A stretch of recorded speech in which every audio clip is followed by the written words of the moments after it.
Ladies and gentlemen, the story you are about to hear is true. Only the names have been changed to protect the innocent. NBC brings you Dragnet.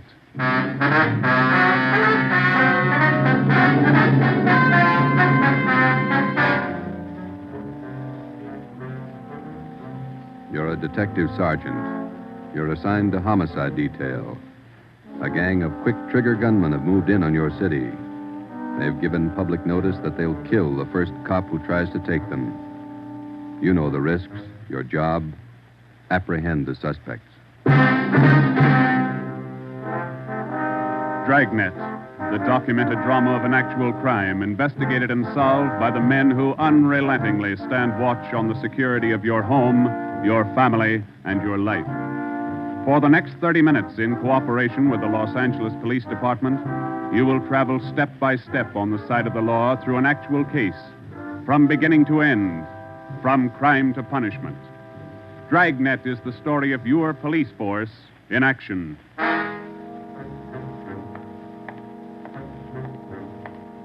It was Wednesday, April 17th. It was warm in Los Angeles. We were working the night watch out of homicide detail.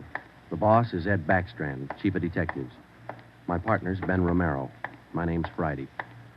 I was on the way back from the record bureau. It was 4 minutes to 6 when I got to room 42. Homicide.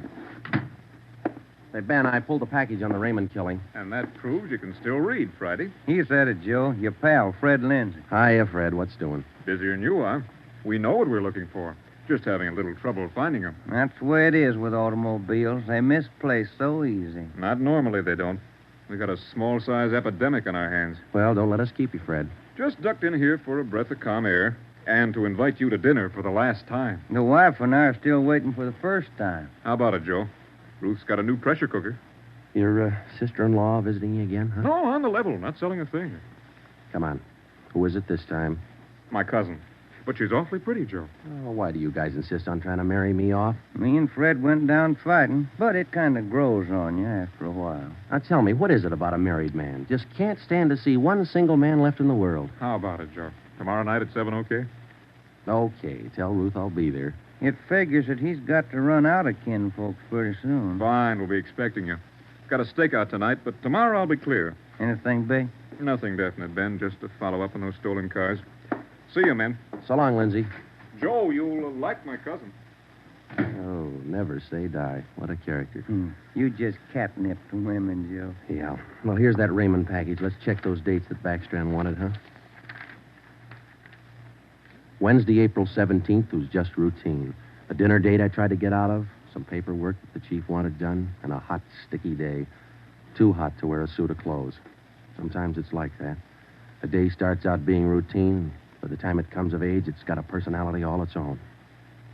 At 10:23 that night, Ben and I were just finishing up the paperwork, and Ed Backstrand opened his office door. Friday, Romero just got a hotshot call. What you got, Skipper? Hold up and shooting at Hooper and Esperanza, code 3. Code 3, that means red light and siren. It was 10:32 when Ben and I pulled up at the corner of Hooper and Esperanza. It was a bar in the basement of a building on the south side of the street.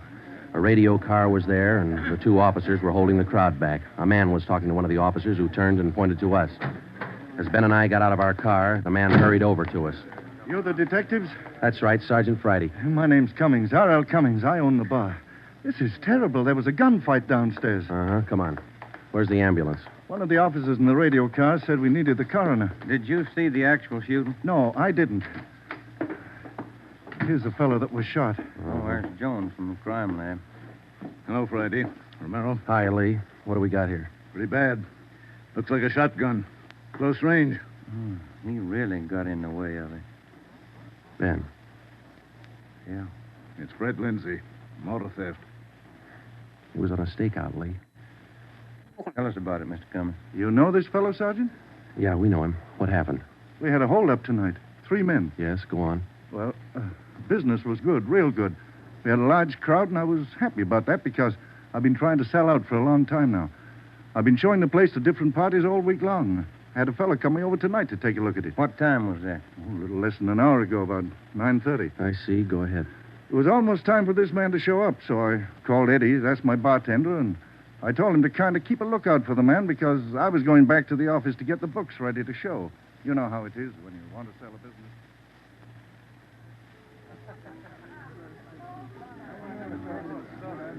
You'll watch for him, Eddie? You bet I will. If you want me, I'll be back in the office. Keep your mouth shut and stand still. Huh? You own this bar, don't you? Well, yes. What is this? You're the boy we want to see. Which one of you? All three of us. What's going on? What's it look like, genius? It's a stick-up. I haven't any money. You go to the bank on Thursdays, don't you? Well, I made my deposit today instead. I've been watching you for a month now. Don't give us that. You go to the bank on Thursdays. Now, come on, hand it over. I'm telling you the truth. I usually go on Thursdays, but I went today instead. You're lying, Ace, and we ain't got much time. Look, you can have all the money I've got on me. I think it's about 200. But that's all I have. Here. Why argue with him? Take what he's got and we'll shake the customers down. No, please don't do that. You got my money. Isn't that enough? No, it ain't. Come on, let's go out front. That's about all I remember, Sergeant. When I come around, I was lying on the floor of my office. You better have somebody take a look at that cut on your face. Yeah, I'm going to right away. There's my bartender. He saw the fight. What's his name, Eddie? Yeah. Eddie. Yes, sir? These men are detectives, Eddie. Will you tell them what you saw? Oh, it was pretty rough. And tell us what happened when they started to shoot.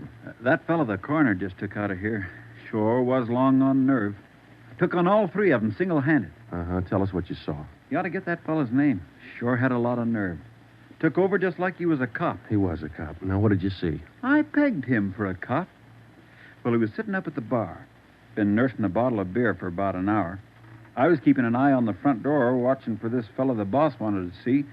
So I didn't see the three hold-up men come through from the back. But I heard them. All right, let's knock it off. You can all see this shotgun. Anybody make a move and I'll blow your head off. Bemis, cover the front door. Got it. Sickle, shake him down. Okay, gents. You guys in the band, keep that music going. The rest of you people turn around and face the bar. Put your hands on top of the bar and leave them there till we tell you to move. Come on, hurry up. Knock it off. Okay, Sickle.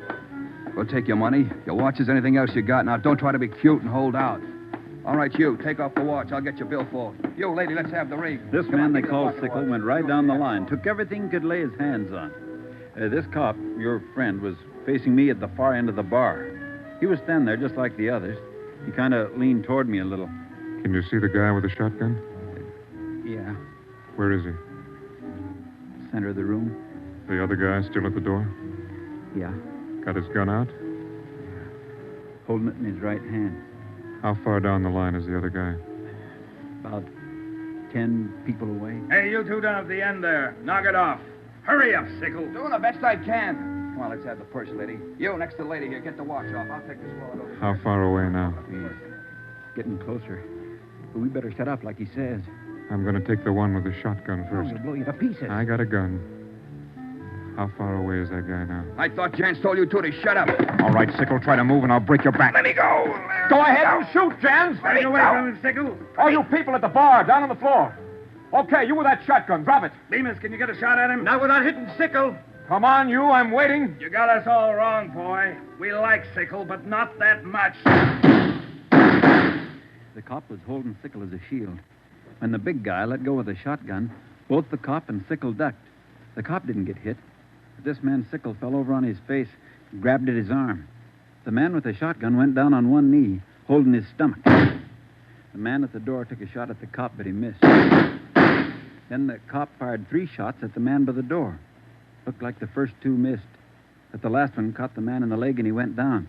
Well, by this time, the big guy with the shotgun had recovered enough to hold his weapon again.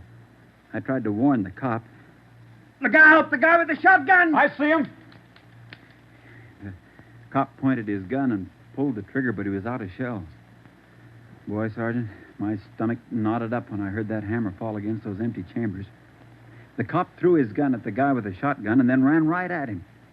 You know, it was just as if that cop was trying to run right down the barrel of that shotgun. I glanced at the cop on the floor, and then I tried to follow the 3 of them as they made their way out of the bar. They jumped into a car out front and drove off.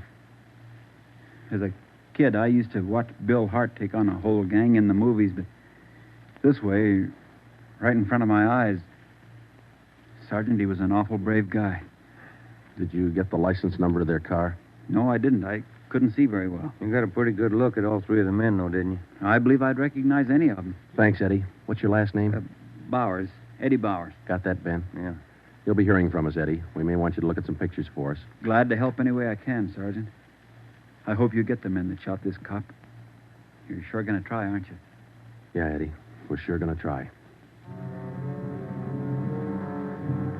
The next step was for Ben and I to make a complete report to Chief Ed Backstrand. They got Lindsay, huh? That Fred Lindsay an auto theft? Yeah, that's right. Good cut. You say he wounded 2 out of the 3 in that holdup. Yeah. That means they'll have to have medical attention in a hurry. We'll check all the small hospitals, cover all the drugstores to get a line on anyone who's bought medical supplies in the last hour. Uh-huh. As soon as medical detail notifies Miss Lindsay, I'd like to go over and see her. Smith from the medical detail's out there now. By the time you get back, we may have a flash in the drugstores or hospitals. We'll be back in 30 minutes. Call in when you get out there. Right, Ed. You might carry this with you. Yeah? I'm sick. I'm sick to my stomach about this thing. I want you to get those 2-bit punks. I don't want them to see another sunrise. Got that, haven't you? Yeah, Ed. Let's go, Ben.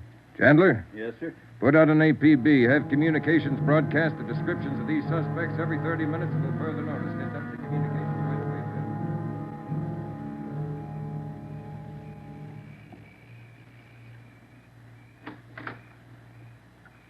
Hello, Joe. Come in. Thanks, Ruth. Sit down. Ruth, you know how we all feel. It's all right, Joe. You're married to a cop. I guess you're meant to expect things like this. He'd like that. Fred and I used to discuss the possibility of this. Used to worry about him. I used to worry a lot, Joe. All those nights when he was away and the days, I used to worry. Now I know he's safe. Anything you want or you need? Thanks, no, Joe. Anything at all that I can do? Yes, Joe. I think there's something you can do. You and Ben are assigned to this case, aren't you? That's right. Then be careful. Just thinking that you and Ben will have to face those killers. Ben's wife. Be careful, Joe. Yeah, Ruth, we will. Sure. I want to see you get the men that did this to Fred. More than anything, I want that. No more heartaches. Yeah. Thanks for coming by, Joe.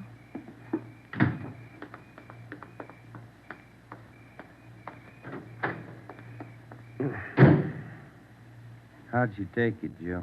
Let's go.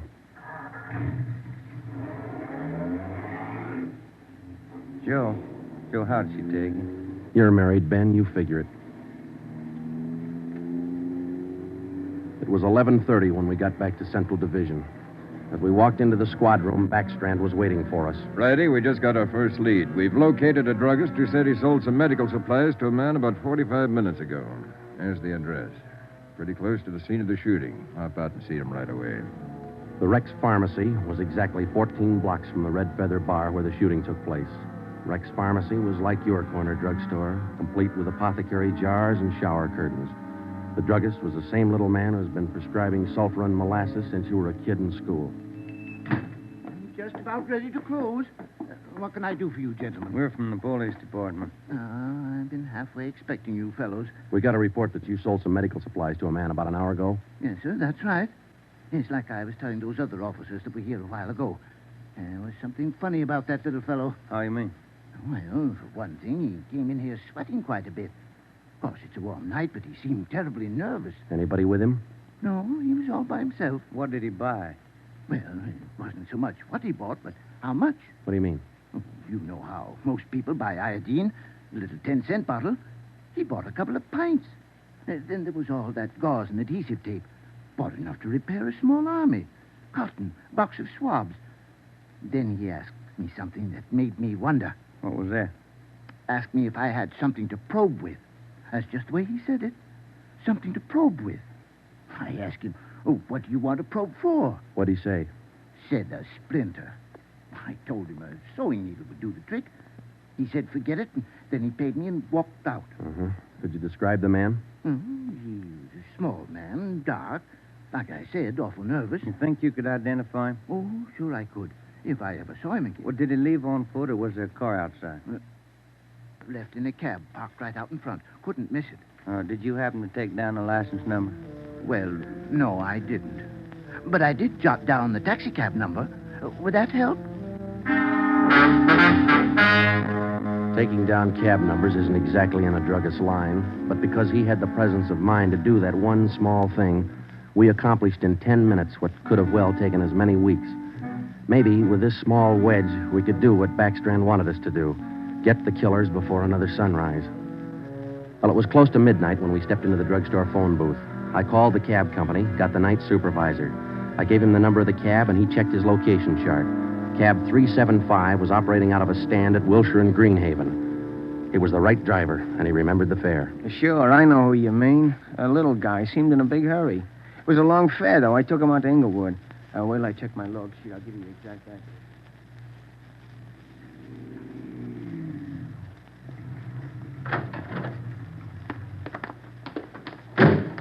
Here it is, Joe. 1523 Imperial. It's the rooming house. Yeah, come on. We'll check with the landlady. Kind of late, Joe. Yeah, let's stand away from the door, huh? Might not be the landlady who answers. Yes, what do you want? Police department. Oh, now, just a minute. Let me see your badge. There you are, ma'am. I'm Sergeant Friday. This is Romero. Homicide. All right.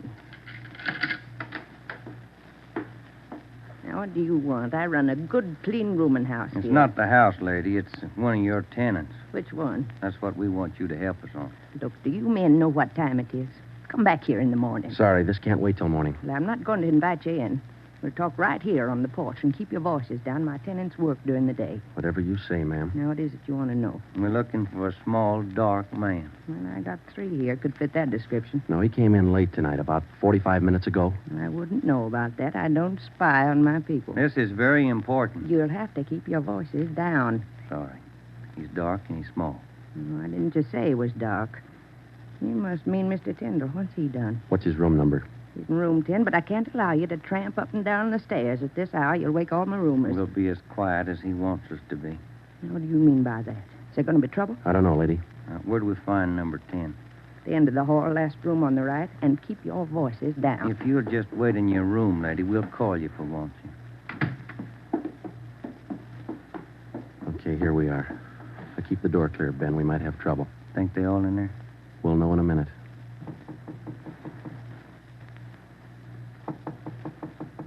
Who is it?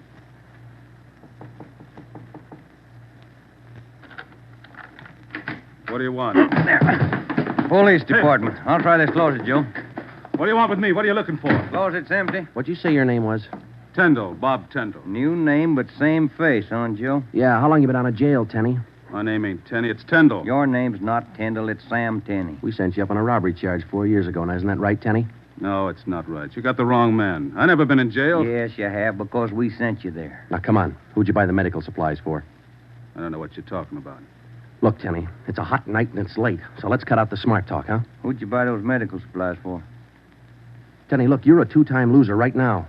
Who are you shielding? You got nothing on me. I ain't done a thing. We can prove that you bought those supplies tonight, and it can go kind of hard on you. So let's open up. I haven't been out of this room all night long. We got a druggist and a cab driver who will make a liar out of you. I still don't know a thing. That cab driver hauled you home here 45 minutes ago. Where were you? I was out on a date. Is that who you bought the medicine for? Ben, call the druggist and get that cab driver. We'll take Tenny downtown. All right, all right. All I did was buy the bandages and stuff. I got nothing else to do with this. Who'd you buy the stuff for? Now, you know everything else. You figure it. Oh, now, look, punk. We know there were 3 of them. One of them killed a cop. We're going to get to him, and Tenny, you're not going to stand in our way. He killed somebody. He didn't tell me that. Who didn't tell you? I don't want any part of murder. I'm going to tell you who it was, but I'm clean. I got nothing to do with it. I was trying to help him out of a jam. Who were you trying to help? It was Roy Bemis, Charlie Sickle, and Red Jans. They didn't tell me nothing about murder. Oh, why'd you help? They offered me a pretty good piece of change to run an errand for them. You know I got paid for. That's all I had to do with it. Where did you deliver those medical supplies? I have to tell you that. I'm afraid of Jans. He's awful free with that shotgun. We'll give you protection. Now, where are they? Can I go to jail till you get them? You'll get protection. Give us the address. It's an apartment house. Just around the corner from here. The Blue Eagle. We took Sam Tenney down to Central Division with us. On the way downtown, he told us that Red Jantz and the other two had their room at the Blue Eagle barricaded. Tenny said that they told him that they'd kill the first cop who tried to take them. Well, we knew they were wounded. He told us that Sickle had an arm wound, Bemis got it in the leg, and Jantz had a slug in his side. We figured they'd be weak from the loss of blood, and we could take them easy. You'll never take those guys easy. Sure, they lost a little blood, but they had enough fight left to stack that room. And they got enough left to kill you if you try to take them. On the way to headquarters, we stopped at an all-night drive-in and called Ed Backstrand. We told him we had a radio car watching the Blue Eagle. We gave him the whole story and told him we were on our way in. By the time we checked into homicide, Ed had the plan all mapped out. It was 2:25 a.m. Here's the map from the city engineers. It's one city block bounded on the north by Hawthorne Street, on the south Lawndale Avenue, on the east 16th Street, and to the west 17th. The Blue Eagle apartment house is right here, on 16th and Hawthorne. West of the Blue Eagle is a private residence. South of the Blue Eagle on 16th is a vacant lot. There are 12 apartments in the building. The men we want are on the second floor, number 11. And that apartment faces east on 16th. How do you want to handle it, Ed? Now, Baker and Moorheim will evacuate the private residence. Friday, you and Romero clean out the apartment building. Right, Skip. All traffic is being diverted. The entire block is completely isolated. We'll throw up a cordon. As soon as we clear the residence, nobody goes in, nobody goes out. Will you brief us again when we get there, Ed? I'll give you all the briefing you need right now. Get this. These guys have already killed a cop. I don't want to lose any more. You know they're heavily armed and they're desperate. Have the men draw shotguns, tear gas, and Tommy guns. I'll take care of that, Skipper. All right. Now, we're not going in after these punks like tin horn heroes. We're going after them, and we're coming out alive. All of us. What time is it, Friday? 2:37. Not much time till sunup, is it? It was a code 2. That means red light and move fast. Backstrand figured we needed 6 squad cars, 4 men to a car, the police public address truck, ambulance, and floodlights. Ben checked out the weapons to the men, and by 2:46, we pulled out of the Central Division garage. We slid into the area at 3:20 a.m. The 6 squad cars and the public address truck took up their positions. The floodlights were rigged and ready to turn on at Backstrand's command. The machinery was set to roll as soon as we got the neighborhood cleared. Ben and I evacuated the Blue Eagle apartment house. How many does that make, Joe? Well, we've cleared 9. 2 to go. Here's apartment 10. The killers are right next door. Joe, I'd like to kick that door in right now. Take your time, Ben. We'll get to him. Quiet now.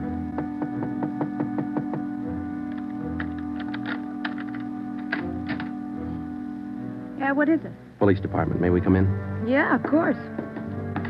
What's the trouble? No trouble. We're evacuating the building. Now, we'll have to ask you to leave by the back door. We'll notify you when to return. Please leave quietly and lock your door. What's going on? No time to explain. Thank you very much for your cooperation.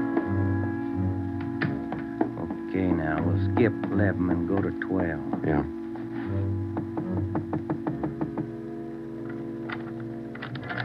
Yeah? Who are you? Police department. Can we come in? Sorry to disturb you at this hour. We're evacuating the building. Please hurry and leave quietly by the back door. You'll be notified when to return. Lock your door when you leave. Thank you. It was 4:10 a.m. Everything was set now.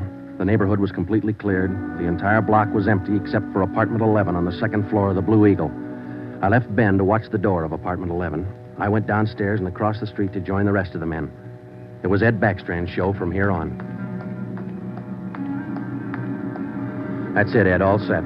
Baker, Moorheim, all clear? All clear, Chief. Baker, you and Moorheim take 3 men and cover the rear of the building. Right. Is that detail covered Hawthorne Street? They're all set, Ed. How about the vacant lot? Taken care of. The rest of you men? Yeah. Friday and I are going into the building. We'll try to get him to come out now. Johnson. Yes, sir? Come with us and keep us covered. Let's go.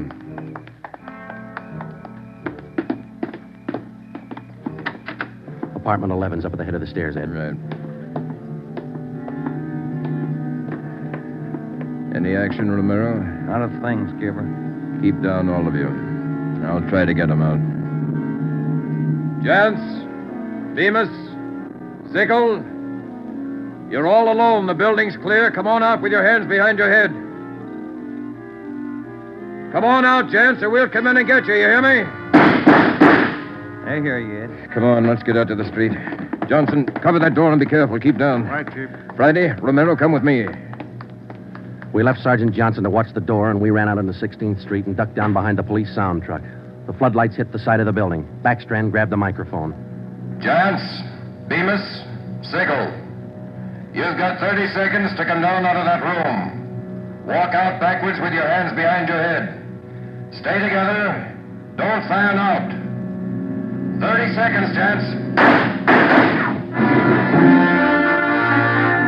They're making it tough, Ed. Romero, lob some tear gas through that window. Right, Skipper. Come on out, Bemis. We're giving you a chance. That's more than you gave that cop in the bar. Come on out. That's Jance, Ed. He isn't coming out. They must have got Johnson because they're in another room. Shoot the gas in there. That's not going to get him out, Ed. Give it time, Flatty. Burn those floodlights in up there. Friday, rake that second floor with the Tommy gun. Let's keep them in one room. Right. Hold your fire, Friday. George, give us a couple of masks. Ben and I are going in. The rest of you men concentrate your fire on those two rooms. Pin them down. Here's your mess, Joe. Let's go. Come on.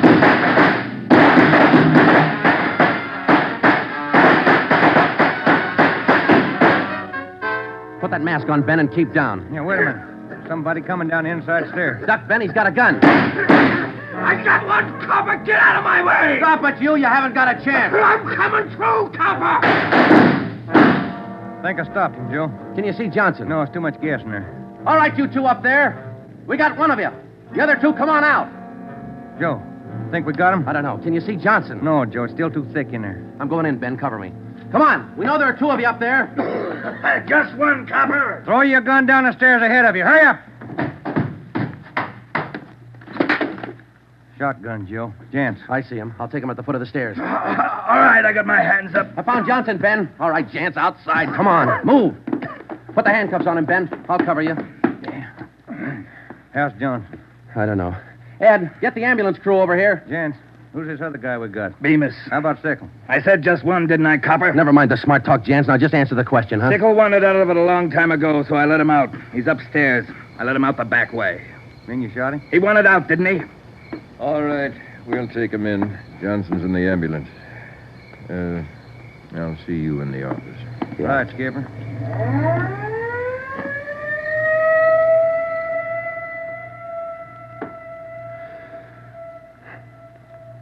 How about a smoke, huh? No. Yeah. Here you go.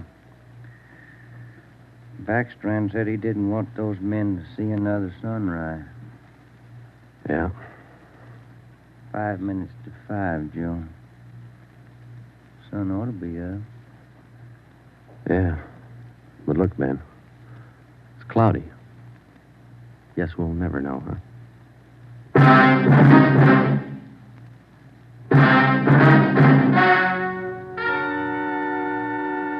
The story you have just heard was true. Only the names were changed to protect the innocent. Edgar Red Jans, the sole survivor, was tried and convicted and sentenced to be put to death in the state penitentiary in the manner prescribed by law.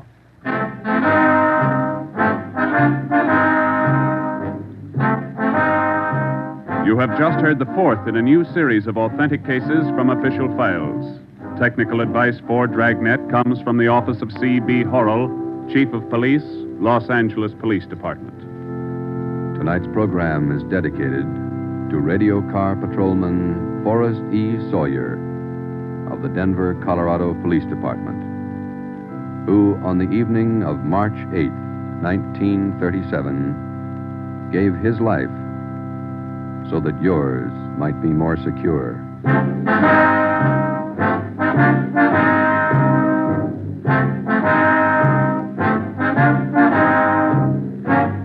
Dragnet came to you from Los Angeles.